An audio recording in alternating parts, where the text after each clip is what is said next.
Ukraine மீது இருக்கிற உலக நாடுகள், ஐரோப்பிய நாடுகளின் அக்கறை என்றது பழி தீர்க்கிற இடமே தான் ஐரோப்பிய நாடுகள் உக்ரைனை பாவிக்குது. இப்போ உக்ரைனில் நடக்கிற சண்டை உக்ரைனில் இருக்கிற வளங்களுக்குரிய சண்டையே ஒழிய உக்ரைனுக்குரிய சண்டை இல்லை. சரிவா? உக்ரைனை யார் கொள்ளையடிக்கிறன்னு தான் சண்டை. அமெரிக்காவை மீண்டும் இந்த உலக பொருளாதாரத்தில் முன்னணிக்கு கொண்டாடுறதுக்கு முயற்சிக்கிறார். அவர் அதுக்கு கையில் எடுத்திருக்கிற விஷயம் இப்போதைக்கு எந்த ஒரு நாட்டோடையும் அமெரிக்கா யுத்தத்துக்கு போற இல்லை. அயல் நாடுகளோட மிக நெருங்கிய பொருளாதார உறவுகளை பலப்படுத்துறதுன்றதுல உறுதியா இருக்கிறார். ட்ரம்ப் அமெரிக்க அதிபர் ஆன பிறகு இந்தியாவின் நிலைப்பாடு என்ன, ட்ரம்போட நிலைப்பாடு என்ன இந்தியாவின் மேல?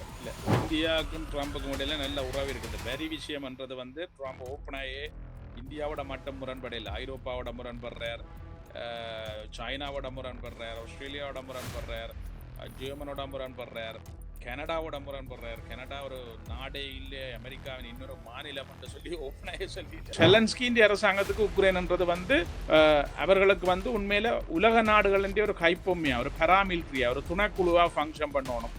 எலெக்ஷன் இல்லாமல் மார்ஷல் லோவின் கீழே ராணுவ ஒரு கடத்தல் கும்பலை ஃபங்க்ஷன் பண்ணி கொண்டு போகணும். நேட்டோன்றது ஒரு கட்ட பஞ்சாயத்து வியாபாரம். பழைய ஆயுதங்களையும் பழைய இரும்பு விற்கிறது தான் நேட்டோ வியாபாரம்ன்றது. உக்ரைனும் இதில் ஒரு கெட்ட விளையாட்டை விளையாடிச்சது என்னென்னு சொன்னால், நேட்டோ ஆயுதங்கள், அமெரிக்க ஆயுதங்கள் எல்லாத்தையும் வாங்கி உக்ரைனில் இருந்து உலகத்தில் இருக்கிற முழு பயங்கரவாத இயக்கங்களுக்கும் வித்து தள்ளிச்சுது. ஹமாஸுக்கு, ISISக்கு, you name it. உண்மையில உக்ரைனில் நடக்கிற சண்டைன்றது உக்ரைன் தேசிய பாதுகாப்புக்கோ அல்லது உக்ரைன் பாதுகாப்புக்கோ அல்லது உக்ரைன் என்ற ஒரு நாட்டுக்காகவோ நடக்கல. இது ஒட்டுமொத்த உலக நாடுகளில் இருக்கிற ஜியோ பொலிட்டிக்ஸ் தான் உக்ரைனில் வெளிப்பட்டு கொண்டிருக்கு. வணக்கம் சவுக்கு மீடியா நேயர்களே. இன்று நம்மோடு இணைந்திருப்பவர் நார்வே ஜேர்னலிஸ்ட், நேட்டோ பத்திரிகையாளர், ஐரோப்பாவில் மிக நீண்ட காலமாக வாழ்ந்து வருகிறார். அதே போல உலக அரசியலை நன்கு கவனித்து வருகிறார். உலக தலைவர்களின் ஒவ்வொரு பேச்சிலும் ஒரு அர்த்தம் இருக்கும். அதனால் போரே மூடலாம் என்று நாம் கேள்விப்பட்டிருக்கோம்.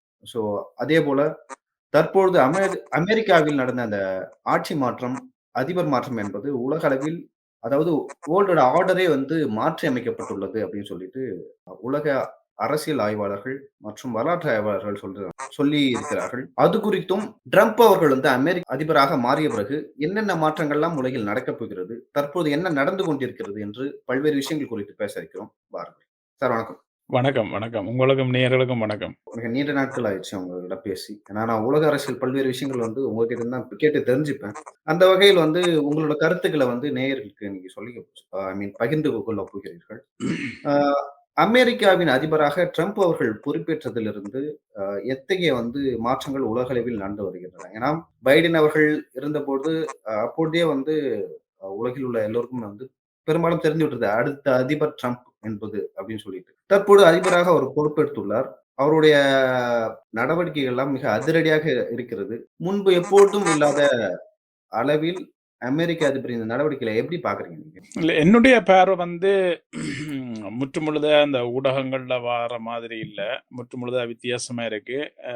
ட்ரம்ப் அமெரிக்கான்ற ஒரு கிளீனான அமெரிக்காவை ஒரு முன்னோக்கி நகர்த்தணும் ஒரு திட்டத்துல, மிகப்பெரிய ஒரு பிக் பிக்சர் என்று சொல்லலாம், பரந்துபட்ட ஒரு திட்டத்துல நகர்ந்தோன்றுகிறார். ட்ரம்பின் ஒவ்வொரு கருத்துக்களையும் அவற்றை வெளிநாட்டு கொள்கைகளையும் பார்த்தீங்கன்னு சொன்னா, அமெரிக்காவை மீண்டும் இந்த உலக பொருளாதாரத்துல முன்னணிக்கு கொண்டாடுறதுக்கு முயற்சிக்கிறார். அவர் அதுக்கு கையில் எடுத்திருக்கிற விஷயம் இப்போதைக்கு எந்த ஒரு நாட்டோடையும் அமெரிக்கா யுத்தத்துக்கு போற இல்லை. அயல் நாடுகளோட மிக நெருங்கிய பொருளாதார உறவுகளை பலப்படுத்துறதுன்றதுல உறுதியா இருக்கிறார்.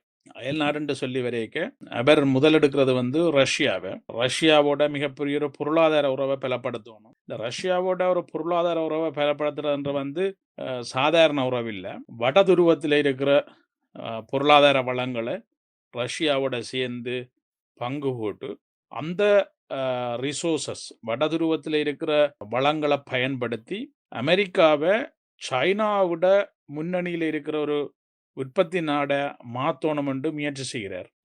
அதே நேரம் இப்போ பூட்டினும் ஒரு தெளிவாக இருக்கிறார். இப்போ பூட்டினும் ரஷ்யாண்ட அரச தலைவராக இருந்தாலும் ரஷ்யாவை உலகத்தின் ஒரு பொருளாதார முதலீட்டு மையமா மாத்தணும்ன்றதுல கடுமையாக வேலை செய்து கொண்டிருக்கிறார். அப்ப ரெண்டு மிகப்பெரிய வல்லரசுகள் தங்கண்ட தேசிய நலன்ல வந்து என்ற புள்ளியில வந்து இணைய முற்படினம். ஆனால் இதை வச்சு அரசியல் செய்து கொண்டிருந்த அரசியல் சிறுபான்மை சக்திகள் என்று சொல்லலாம், அல்லது முன்னைய அமெரிக்க ஆட்சியாளர்களால உருவாக்கப்பட்ட இராணுவ அரசியல் துணக்குழுக்கள். உதாரணமா வந்து இப்ப உக்ரைன் எடுத்தீங்கன்னு சொன்னா ஒரு பைடன் ஒரு பாராமிலிட்டரி குரூப் தான் அது நான் சொல்லுவேன். பைடன் ஆட்சியாளர்கள், பைடன் கவர்மெண்ட் ஒரு பாராமிலிட்டரி. அதே மாதிரி பல ஐரோப்பிய அரசு தலைவர்களும் வந்து இந்த பைடன் அரசாங்கத்தின் ஒரு ஸ்லீப்பிங் மூலத்தான் இப்போ ஃபங்க்ஷன் பண்ணி கொண்டிருக்கிறோம், செயற்பட்டு கொண்டிருக்கிறோம். அது ட்ரம்புக்கு நல்லா தெரியும், இப்ப இருக்கிற அமெரிக்க அரசு தலைவருக்கு நல்லா தெரியும். ஆகவேதான் அவர்கள் வந்து அந்த நாடுகளையும் உக்ரைனையும் வந்து தங்கண்ட வெளியுறவு கொள்கைக்குள்ள கொண்டு வராக்கு முயற்சி செய்யணும். நான் நினைக்கிறேன் இப்ப இருக்கிற அமெரிக்க ஆட்சியாளர்கள் வந்து இப்பதான் நாட்டை பற்றி சிந்திக்கணும் என்று நான் கருதுறேன். என்று சொன்னால் ஆண்டாண்டு காலமா எடுத்து பார்த்தீங்கன்னு சொன்னால் எவர் வெள்ள மாளிகைக்கு பொறுப்பா வாராரோ அவர் ஒரு நாட்டுல போய் அராத்த பலிக்கிடுவார், ஒரு நாட்டுல போய் யுத்தத்தை நடத்துவார். அந்த யுத்தத்தினூடாக ஆர்ம் ஃபேக்டரிஸ், ஆயுத உற்பத்திகள் வந்து அதனூடாக ஏற்படுற வருமானங்கள், அதிலிருந்து சுரண்டப்படுற வளங்கள், அந்த நாடுகளை ஆக்கிரமிக்கிறதால சுரண்டப்படுற வளங்களூடாக அமெரிக்கா ரன்னில இருந்தது. ஆனா இப்போ இருக்கிற அரசு தலைவர் வந்து ஒரு சமாதான உறவை வளர்த்து அதனூடாக ஒரு பொருளாதார புரட்சியை உருவாக்குவோம் என்று வலிக்கிறார். அது ஒரு வித்தியாசமான ஒரு கன்செப்ட். ஆனா அதுல வெல்றதுக்கு இவருக்கு காலம் காணுமோன்ற கேள்வி இருக்கு. என்னடா அடுத்த 3 வருஷத்துல இவர் எவ்வளவு தூரத்துக்கு இதை சாதிக்க போறாருன்ற கேள்வி இருக்கு. இப்ப இது வந்து தூய தமிழ்ல சொல்றேன்னு சொன்னால் தடி கொடுத்து ஓட்ட போட்டி என்னன்னு சொல்றோம், ரிலே என்று சொல்லி நாங்க விளையாடுவோம் தானே. ரிலேன்றது ஒரு ஆள் ஓடி எந்த தடியை தந்து திருப்பி மற்றவர் ஓடி முடிக்கணும். இப்ப சைனா ஒரு வேகத்தில் ஓடிக்கொண்டிருக்குது. அப்ப அந்த சைனாவை விட அமெரிக்கா வந்து மிக வேகமா ஓடணும், ஓடினா தான் சைனாவுக்கு முன்னுக்கு வரலாம். அப்ப அந்த ஓட்ட போட்டிக்கு இவர் முயற்சி செய்யறார், அதுக்கு ரஷ்யான்ற துணையை நாடுறார். இதுதான் தற்போது இருக்கிற நிலைமை. ஆனால் நீங்க சொல்ற மாதிரி அமெரிக்கான்ற 100% அமெரிக்கான்ற செயற்பாடுகள்ல மாற்றம் இருக்கு. ஒவ்வொரு விஷயத்தையும் எடுத்து பாத்தீங்கன்னு சொன்னா முன்னே அரசாங்கத்தின் இல்ல நான் ஒரு கேள்வியா கேட்கிறேன் சார். ஆக்சுவலா இப்ப உக்ரைன் விவகாரத்துல திரு ட்ரம்ப் அவர்கள் செய்த முடிவு வந்து ஐரோப்பிய நாடுகள் எப்பொழுதுமே வந்து ஐரோப்பியாவையும் அமெரிக்காவும் நம்ம பிரிச்சே பார்க்க முடியாது. எல்லாம் வந்து ஒரே பாலிசியை கொண்டிருப்பாங்க. ஒரு விஷயத்துல வந்து ஒரே ஸ்டாண்டர்ட் அவங்களுக்குள்ள இருக்கும். அப்படி இருக்கும் பொழுது உக்ரைனை வந்து இப்ப பாதியிலே வந்து விட்டுட்டு உதவி செய்துட்டு இப்ப பாதியிலே விட்டுட்டு போறது, ஐரோப்பிய நாடுகள் அமெரிக்காவை எப்படி பாக்குது, உக்ரைன் எப்படி பாக்குது, உலக நாடுகள் வந்து அமெரிக்காவை உக்ரைன் விஷயத்தை வந்து நான் தூய விளங்கக்கூடிய தமிழ்ல சொல்றேன்டா 3 துண்டா பிரிச்சு சொல்றேன். ஒன்று வந்து உக்ரைன் மீது இருக்கிற உலக நாடுகள், ஐரோப்பிய நாடுகளின் அக்கறை என்றது வந்து தமிழ்ல சொல்ற ஒரு பழமொழி இருக்கு, கிராமத்து பழமொழி. இந்த வசனம் பாவிக்கலாம் தெரியாது, வேச விட்டு வெத்திலப்பட்டி என்று சொல்லி. அதாவது வந்து பழி தீர்க்கிற இடமே தான் ஐரோப்பிய நாடுகள் வந்து உக்ரைனை பாவிக்குது. அதை நான் உங்களுக்கு ஒன்றா பிரிச்சு சொல்லுவேன். அதாவது ரஷ்யாவுக்கு பழி தீர்க்கிற இடமாயும் வளங்களை கொள்ளையடிக்கிற இடமாயும் தான் ஐரோப்பிய நாடுகள் உக்ரைனை பாவிக்குது. ஏனென்று சொன்னால் அதுக்கு நான் வேறொரு காரணத்தை இதுக்கு பின்னால சொல்றேன். உக்ரைனை பொறுத்தவரையில உக்ரைன் அரச தலைவர் ஷெலன்ஸ்கியும் அவருடைய இராணுவமும் வந்து உக்ரைன் தேசிய பாதுகாப்புக்கோ உக்ரைன் தேசிய முக்கியத்துவத்துக்கோ அவர்கள் அந்த உக்ரைன் விவகாரத்தை கையில் எடுக்கல, அவர் சண்டையை நடத்தல. அவர்கள் வந்து உலக நாடுகளின் ஒரு கைப்பொம்மையாத்தான் செயற்பட்டு கொண்டிருக்கிறோம். ரஷ்யாவை பொறுத்தவரையில உக்ரைன்ன்றது ரஷ்யாண்ட ஒட்டுமொத்த அணு ஆயுத பாதுகாப்போட சம்பந்தப்பட்ட விஷயம். அப்ப உக்ரைன் இல்லைன்னு சொன்னா ரஷ்யாவுக்கு வந்து கெலிங்ராட் இல்ல, அங்கால பெலரூஸ் இல்ல, அப்படி கன இடங்கள் வந்து ஆபத்துல போய் மாட்டுப்படும். அப்ப 3 பாருங்க உக்ரைன். அதாவது வந்து ரஷ்யாவுக்கு உக்ரைன்ன்றது வந்து ரஷ்யாண்ட தேசிய பாதுகாப்போட சம்பந்தப்பட்ட விஷயம். ஷெலன்ஸ்கியின் அரசாங்கத்துக்கு உக்ரைன்ன்றது வந்து அவர்களுக்கு வந்து உண்மையில உலக நாடுகளின் ஒரு கைப்பொம்மையா, ஒரு பாராமிலிட்டரியா, ஒரு துணைக்குழுவா ஃபங்க்ஷன் பண்ணணும்.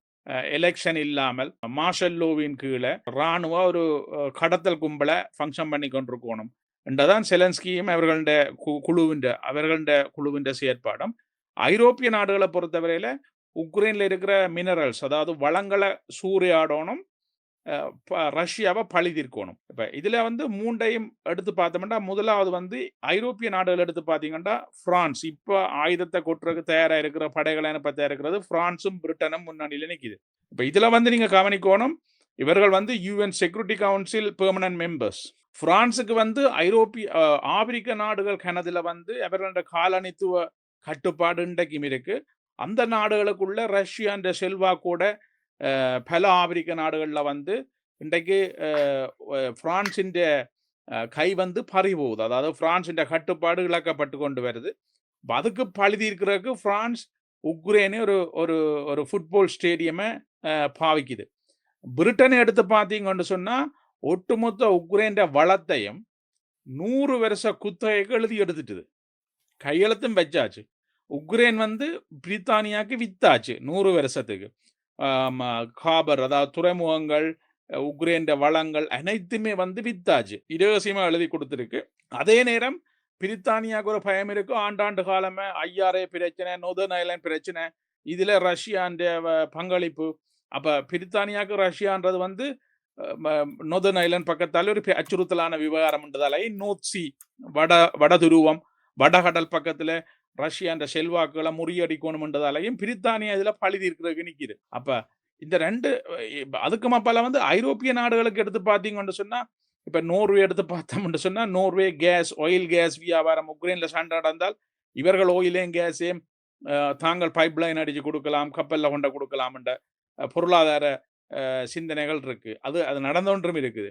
அப்ப அப்படி ஒவ்வொரு நாடுகளுக்கும் வந்து இப்ப ஐரோப்பிய நாடுகளுக்கு தெளிவாயே இதுல வந்து ஒரு காரணம் தான், பழி தீர்க்கிறதும் பொருளாதாரத்தை கொள்ளையடிக்கிறதும். அப்ப அங்கால அமெரிக்கா பாத்தீங்கன்னு சொன்னா, அமெரிக்கா வந்து இந்த நேட்டோல ஆர்டிகல் 5 நேட்டோன்ற ஒரு லீடிங் ரோல்ல இருக்கிறதால வந்து அவர்கள் என்ன சிரிக்கணும்னு சொன்னா, நான் உங்களுக்கு முதலும் ஒரு பேட்டியில சொல்லிக்கிறேன், நேட்டோன்றது வந்து ஒரு கட்ட பஞ்சாயத்து வியாபாரம். பழைய ஆயுதங்களையும் பழைய இரும்பு விற்கிறது தான் நேட்டோ வியாபாரம்ன்றது. அப்ப அவர்கள் இந்த நேட்டோ நாடுகள் நேட்டோ உறுப்புரிமை நாடுகளை அவர்களுடைய மொத்த தேசிய வருமானத்துல 2 விதத்தை தங்களுக்கு நேட்டோ அக்கௌண்ட்ல டிபாசிட் பண்ணுங்க, நாங்கள் உங்களுக்கு ரஷ்யால இந்த பாதுகாப்பு தரம் என்று சொல்லி ஆண்டாண்டு காலமே இந்த சுரண்டி கொண்டிருந்தது. இப்ப ட்ரம்ப் சொல்றாரு, எனக்கு இந்த நேட்டோல மினக்கட நேரம் இல்லை, என்னுடைய படைகள்ல ஜெர்மன்ல, நோர்வேலையும், ஐரோப்பா ஃபுல்லா கிட்டத்தட்ட லட்சக்கணக்கான அமெரிக்க படைகள் இருக்குது, ஒவ்வொரு இடங்களையும் கேம்ப் அடிச்சு அணு ஆயுதங்களையும் வச்சுக்கொண்டு நிக்குது.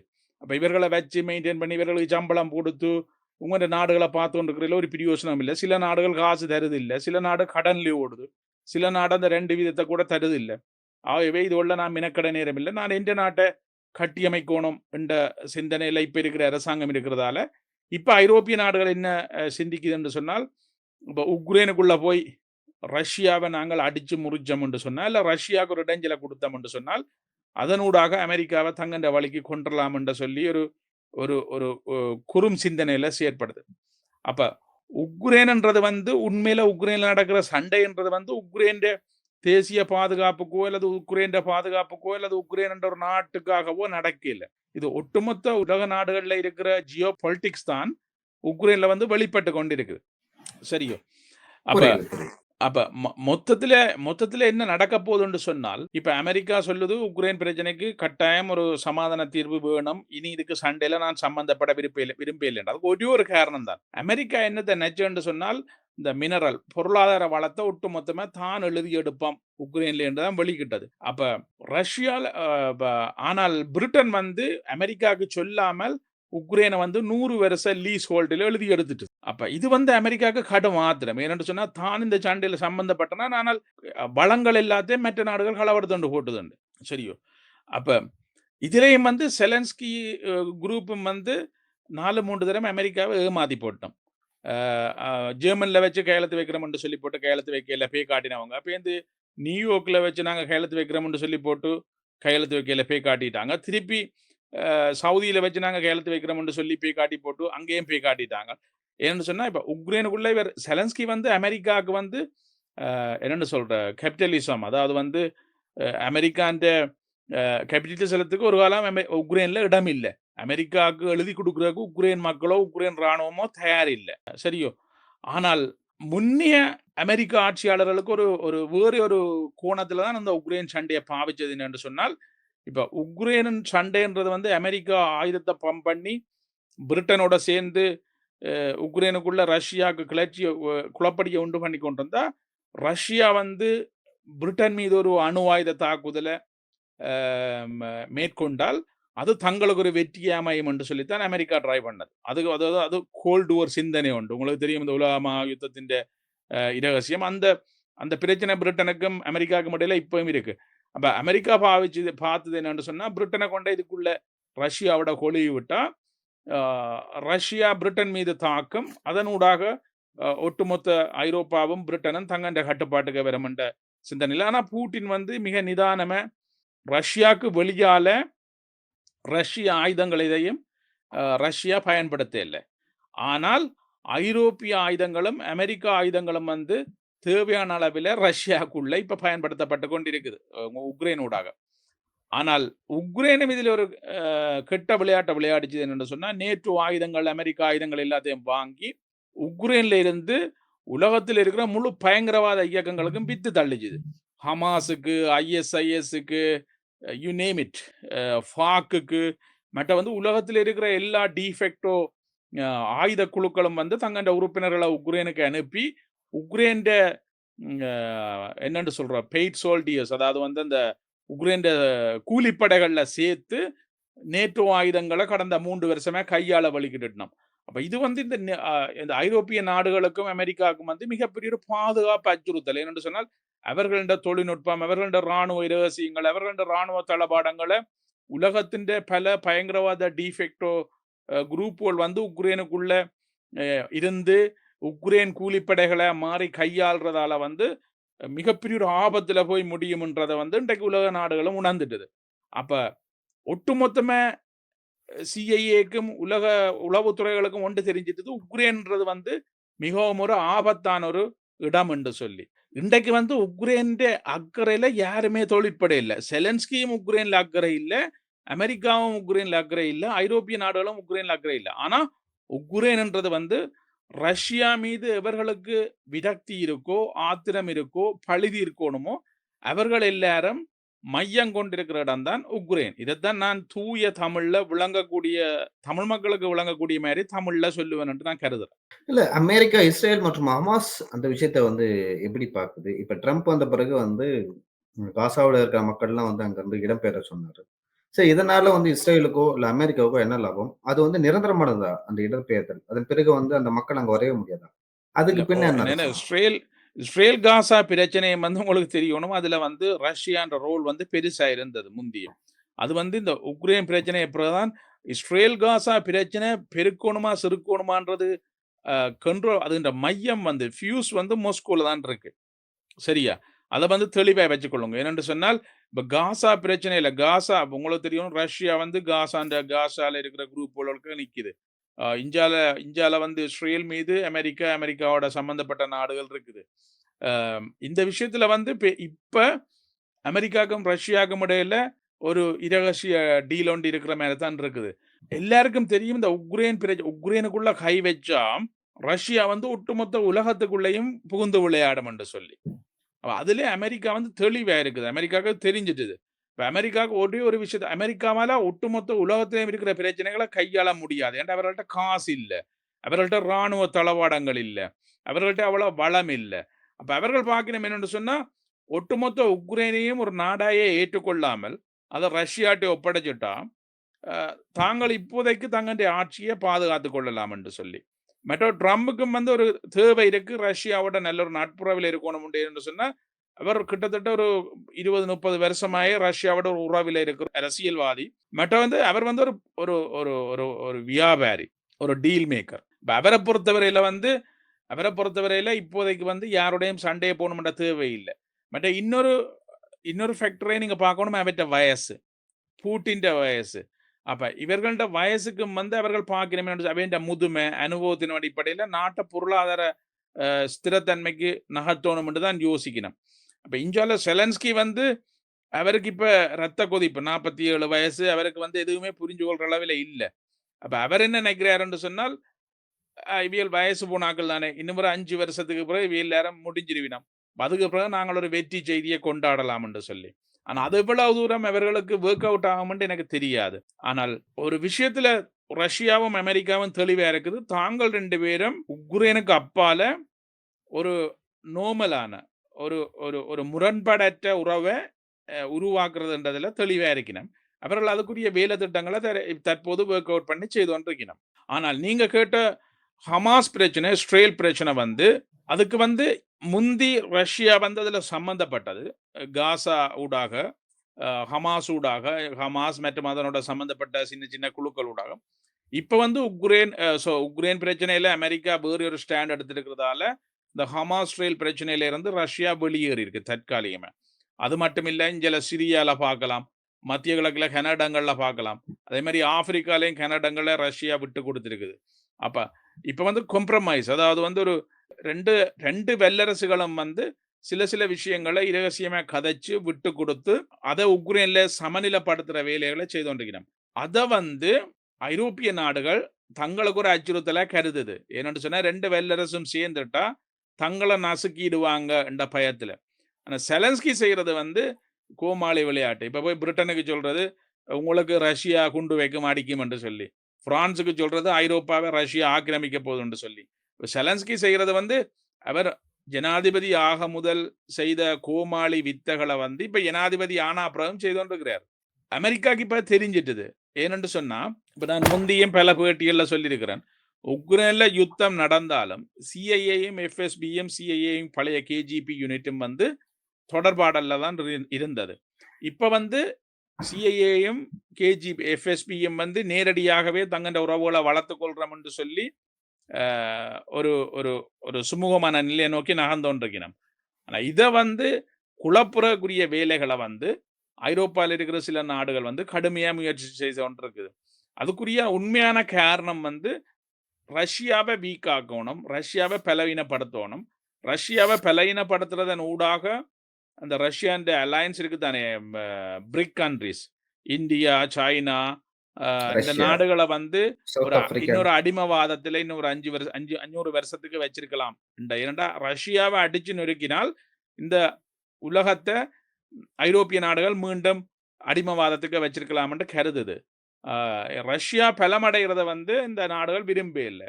இதுன்ற வெளிப்பாடு தான் உக்ரைன். உண்மையில உக்ரைன்ல நடக்கிற சண்டைக்கும் உக்ரைனுக்கும் ஒரு சம்பந்தம் இல்லை. சரியா? உக்ரைன் மற்றது வந்து இப்ப செலன்ஸ்கி கேட்கிறார் என்னன்னு சொன்னா, உக்ரைனுக்கு வந்து பாதுகாப்பு உத்தரவாதம் தாங்கோ, நேட்டோ மெம்பர்ஷிப் தாங்கோ, யூரோப்பியன் மெம்பர்ஷிப் தாங்கோண்டு. இப்ப நான் கேட்கிறேன், உக்ரைன்ல இருக்கிற 6 மில்லியன் மக்கள் வந்து உக்ரைனை விட்டு வெளியேறி போய் ஐரோப்பிய நாட்டில் இருக்கிறாங்க. பணம் முழுக்க செலன்ஸ்கிக்கு கொடுக்கறது வந்து ஐரோப்பிய நாடுகள். முந்தைய அமெரிக்கா, இப்ப ஐரோப்பிய நாடுகள். இப்ப செலன்ஸ்கி கேட்கிறார் என்னன்னு சொன்னா, ஐரோப்பிய நாடுகள்ல இருந்து 10 லட்சம் பேர் வந்து தங்கண்ட நாட்டுல வந்து சண்டைப்பட்டு சாகுங்கன்னு சொல்லி ஒட்டுமொத்த உக்ரைன் மினரல் வளங்களும் வந்து பிரிட்டனுக்கு எழுதி வித்தாச்சு. இதுக்கு பிறகு என்னத்துக்கு உக்ரைனுக்கு பாதுகாப்பு உத்தரவாதம் வேணும்? மக்களும் இல்ல, வளமும் இல்ல, நாடும் 2 துண்டாடப்பட்டிருக்கு.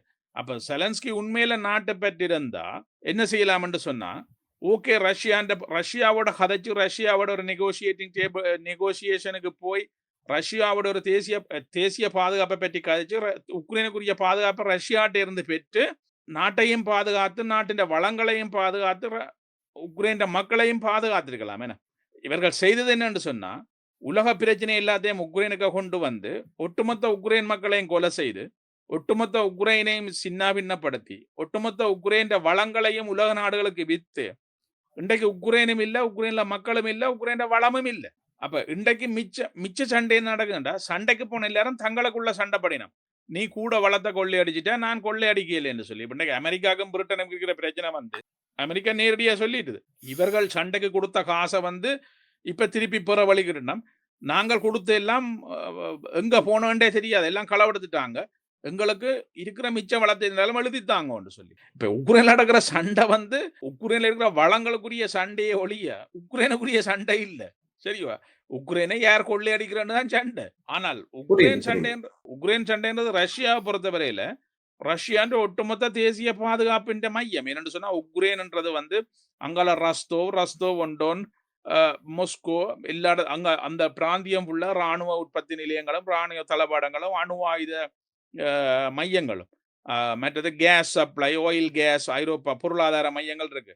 அப்ப அதுகளுக்கு அச்சுறுத்தலா வந்து ஒரு காலம் ரஷ்யா வந்து உலக நேட்டோன்ற படைகளையும், நேட்டோன்ற ஆயுதத்தையும், நேட்டோன்ற அணு ஆயுதத்தையும் கொண்டு வந்து அதில வச்சிருக்க விடாது. இது எப்படி போய் முடியும் என்று சொன்னா, நிச்சயமாக செலன்ஸ்கி குழு, அதாவது செலன்ஸ்கின்ற குழு வந்து தற்போது இருக்கிற உக்ரைன் பாதாள உலக குழு என்று சொல்லலாம். அது பைடனால உருவாக்கப்பட்ட குழு. இந்த குழு வந்து நாட்ட விட்டு வெளியேறணும். ஒரு தேர்தல் வச்சு புதிய ஒரு ஆட்சி அதிகாரத்தோட புதிய ஒரு அரசாங்கம் வரணும். புதிய ஒரு அரசாங்கம் வந்து பிராந்திய உறவுகள பலப்படுத்தணும். பிராந்திய உறவுகள பலப்படுத்துறதனூடாக அயல் நாடுகளோட உறவுகள வளர்க்கணும்.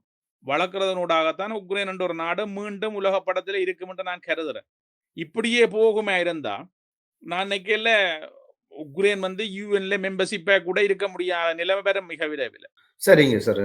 கடைசியாக வந்து இந்தியாவின் நிலைப்பாடு என்ன? ஏன்னா ட்ரம்ப் அவர்கள் வந்து பொறுப்பேற்றதிலிருந்து இந்தியாவுக்கு எதிராக பல்வேறு விஷயங்கள பேசுறாரு. குறிப்பாக வந்து இறக்குமதி வரி அப்படின்னு சொல்லிட்டு, இந்தியா எவ்வளவு வரி விதிக்குதோ, அதே அளவு இந்தியாவும் அமெரிக்க பொருட்களுக்கு வந்து வரி விதிக்கிறாங்க அப்படின்னு சொல்லிட்டு நெறைய விஷயங்கள் சொல்றாங்க. ட்ரம்ப் வந்து அமெரிக்க அதிபர் ஆன பிறகு இந்தியாவின் நிலைப்பாடு என்ன?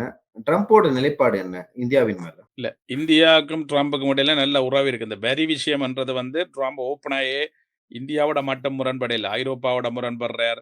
அ சைனாவோட முரண்படுறார். ஆஸ்திரேலியாவோட முரண்படுறார். ஜெர்மனோட முரண்படுறார். கனடாவோட முரண்படுறார். கனடா ஒரு நாடே இல்ல. அமெரிக்காவின் இன்னொரு மாநிலம் என்று சொல்லி ஓப்பனாயே சொல்லிட்டார். சரியா? ஏனென்று சொன்னால், இப்ப அவர் சொல்ற நியாயம் ஒன்றுதான். இப்ப அமெரிக்கால இருந்து நாங்கள் ஒரு பொருளையும் ஏற்றுமதி செய்ய இல்ல. நாங்கள் உங்களுக்கு அடிக்கிற வரிய விட நீங்கள் எங்களுக்கு அடிக்கிற வரி கூட. ஆகவே எந்த வங்கியிலிருந்து காசு தினமும் உங்களுக்கு போய் கொண்டிருக்கே ஒழிய, உங்கண்ட வங்கியிலிருந்து இந்த வங்கிக்கு காசு வரையில்ல. ஆகவே தான் அவர் சொல்றார், அப்படின்னா எனக்கு காசு வேணும். இப்ப ஜெர்மனுக்கெல்லாம் சொல்லி ஐரோப்பிய நாடுகளுக்கு சொல்லிக்கிறேன், நீங்க கார்களை உற்பத்தி செய்து எங்களுக்கு அனுப்பி கொண்டிருக்கிறீர்கள். உங்கள்ட்ட காரை நாங்க ஓடிக்கொண்டிருக்கிறோம். நாங்க வரி கட்டுறோம். ஆனால் எங்கள்ட்ட இருக்கிறது 1, 2 மாடல் தான். டெஸ்லா அப்படி இப்படியான கார்கள் தான் இருக்கு. அப்ப நீங்க அதுவள கூட வாங்கினா தான் நாங்கள் இங்க அமெரிக்கான்ற ஒரு நாட்ட நடத்தலாம்ண்டு. இப்ப உண்மையிலே அவர் சொல்ற நம்ம கனடாலயும் அதே பிரச்சனை தான். பிரிட்டனோடயும் அதே பிரச்சனை தான். ஐரோப்பிய ஒன்றியத்தோடயும் அதே பிரச்சனை தான். இப்ப அவர் என்ன சொல்றாருன்னு சொன்னா, எங்களுக்கு வரியில வந்து உங்களுக்கு வரி விலக்கு அளிக்கப்படணும். அல்லது வரியில எங்களுக்கு ஒரு மனச்சாட்சிப்படி நடக்கணும். இல்லையென்று சொன்னால், இது ஒரு பொருளாதார கனேடியன் பிரதமர் சொன்ன மாரி இது ஒரு பொருளாதார யுத்தம் என்ற மாரி தான். ஏன்னா அவர் என்ன சொல்றாருன்னு சொன்னா, அப்ப அதே மாதிரியான ஒரு நிலப்பாடுலாம் இந்தியாலயும் இருக்கிறார். இந்தியால இருந்து வார பொருட்களுக்கும், இந்தியாவுக்கு போற பொருட்களுக்கும் இடையுள்ள முரண்பாடை சொல்றாரு. ஆனா, இந்தியாவோட ராஜதந்திர அ புர தேசிய பாதுகாப்பு உறவுகள்ல வந்து நான் நினைக்கிறேன், ட்ரம்ப் அரசாங்கம் மிகவும் பலமா இருக்குன்னு சொல்லி என்னன்னு சொன்னா, முழு உளவுத்துறை அ அதி உயர் மட்டங்களும் வந்து இந்தியர்களும், இந்துக்களும் தான் இருக்கணும் இப்ப இருக்கிற அரசாங்கத்துல. துளசியா இருக்கலாம், அல்லது எஃபிஐ டைரக்டரா இருக்கலாம். கிட்டத்தட்ட நான் அறிஞ்ச அளவுல 40, 50 பேருக்கு மேல இந்தியாவோ அல்லது இந்தியாவோ இந்த 2nd, 3rd ஜெனரேஷனோ சம்மந்தப்பட்டிருக்கு. அப்ப இந்தியர்கள் அதிகம் இருக்கிற அரசாங்கம் தான் இந்த ட்ரம்ப் அரசாங்கம்.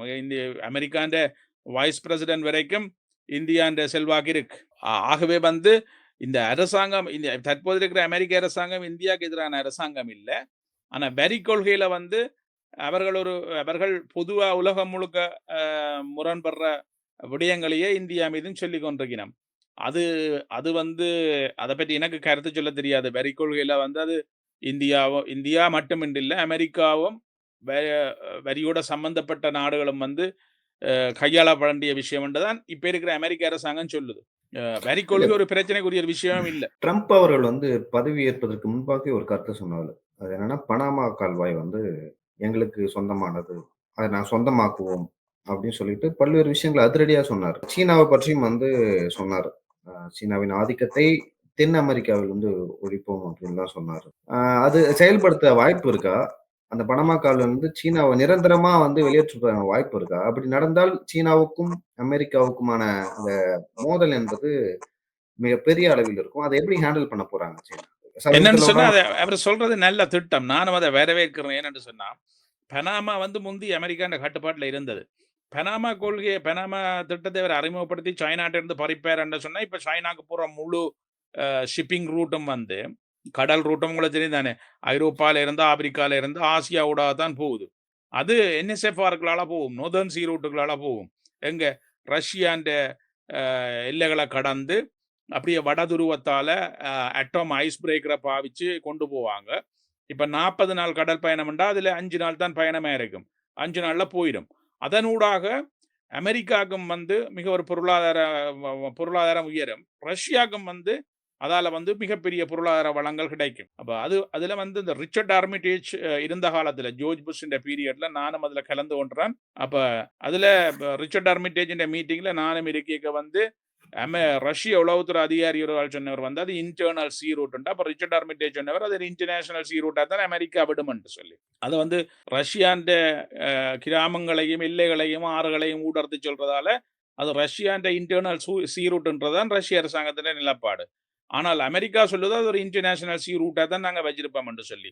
அப்ப பனாமான்றதை வந்து அமெரிக்கா டேக் ஓவர் பண்ணினால், அமெரிக்க படைகள் டேக் ஓவர் பண்ணினால் அங்கால அதுன்ற உண்மையான உள்நோக்கம் வந்து பனாமாண்ட வருமானத்துக்கு அப்பால வந்து நொதர்ன் சி ரூட்டை டெவலப் பண்றதான். அதனூடாக அமெரிக்காவும் ரஷ்யாவும் வந்து மிகப்பெரிய ஒரு பொருளாதார சக்தியா மாறும். அதே நேரம் உங்களுக்கு தெரியணும், நோத்துல வந்து ஸ்டொக்மேன் ப்ராஜெக்ட் ஒன்று இருக்கு.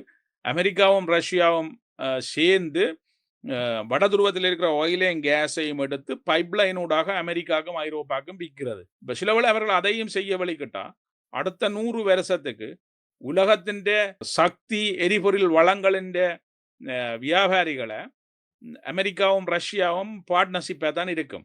ஆனால் அதை செய்ய விடாம குழப்புறது தான் ஐரோப்பிய நாடுகளின் வேலையா இருக்குது. ஏன்னு சொன்னால் இந்த 2 வல்லரசும் சேர்ந்து உலகத்தின் வளங்களை தங்கண்ட கட்டுப்பாட்டுக்கு வச்சிருந்தா தாங்கள் வந்து இன்னொரு அடுத்த 500 வருஷத்துக்கு அமெரிக்கா ரஷ்யாண்ட உங்களுக்கு தெரிந்தானே பொருளாதார ஆக்கிரமிப்பு இருக்க வேண்டி வருமுண்டு.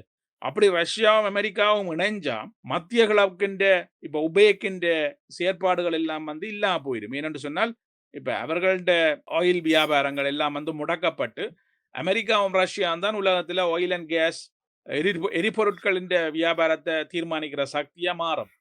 ஆமா, இவர்கள் 2 பேரும் இப்ப இணையத்தான் வலிக்கிடணும். இணைய வலிக்கிறதான் அந்த நியூ வேர்ல்ட் ஆர்டர், புதிய உலக ஒழுங்குகளை இந்த இந்த நகர்வு நடக்குது. ஆனா அது அப்படி அவர்கள் 2 பேரும் இணையக்கூடாண்டதுல வந்து சிறிய வல்லரசுகள் இருக்குதானே, அவர்கள் வந்து கடுமையா முயற்சிக்கணும். அதுக்குரிய அந்த முயற்சிக்குரிய மையம் தான் அந்த உக்ரைன் என்ற சண்டைக்களம். உக்ரைனுக்குள்ள இருந்து அணு ஆயுதத்தையும் பயன்படுத்தலாம், கெமிக்கல் வெப்பன்ஸையும் பயன்படுத்தலாம். ரஷ்யாவுக்கு மேக்சிமம் அதி உச்ச உபத்திரத்தை உக்ரைனுக்கு இருந்து கொடுக்கணும்ன்றதான் இந்த நாடுகளின் இரகசிய சிந்தனை. அமெரிக்காவுக்கும் அது இப்ப வடிவா தெரியும். அப்ப அமெரிக்காவும் வந்து தற்போது இருக்கிற அரசாங்கம் எடுத்திருக்கிற முடிவு, எடுத்திருக்கிற வெளியுறவு கொள்கைன்றது அடுத்த 500 வருஷத்துக்கு ரஷ்யாவையும் அமெரிக்காவையும் ஒரு பலம் பொருந்திய சக்தியா நகர்த்தும். அமெரிக்கா என்னத்தை கருதுதுன்னு சொன்னா, அந்த ரஷ்யாவை தன் கட்டுப்பாட்டுக்கு கொண்டு வந்தா சைனா, வடகொரியா, இந்தியா, மத்திய கிழக்கு, ஆப்பிரிக்க நாடுகளை வந்து ரஷ்யாவை வச்சே நாங்கள் கட்டுப்படுத்தி கொள்ளலாம். ரஷ்யாவோட முரண்படுறதால வந்து இந்த புதிய உலக ஒழுங்கை நோக்கி நகர முடியாண்ட ஒரு சிந்தனையில இப்போது இருக்கிற ஆய்வாளர்கள், தற்போது இருக்கிற உளவுத்துறை மையங்கள் கருதுது. ஆனால் பழைய பள்ளிக்கூடத்திலேயே படித்தவர்கள் வந்து பழைய முறைப்படியே வாழணும் என்று சொல்லி கடுமையா முயற்சிக்கணும். அதுகின்ற வெளிப்பாடு தான் உக்ரைன் என்ற மண்ணில சிந்தப்படுற ரத்தங்கள். சரிங்க. இது வரைக்கும் உங்ககிட்ட பல கேள்விகள் கேட்டேன். உலக அரங்கில் நடக்கும் மாற்றம், அந்த உலக ஒழுங்கு, வேர்ல்ட் ஆர்டரே சேஞ்ச் ஆகுது. அமெரிக்காவும் ரஷ்யாவும் இணைந்தால் அது எந்த மாதிரியான மாற்றங்களை உலக அளவில் கொண்டு வரும்னு சொல்லிட்டு பல்வேறு விஷயங்கள் குறித்து பேசுனீங்க. உங்க கருத்துக்கு மிக்க நன்றி. நன்றி, வணக்கம். மீண்டும் ஒரு இதில் சந்திப்போம். நன்றி.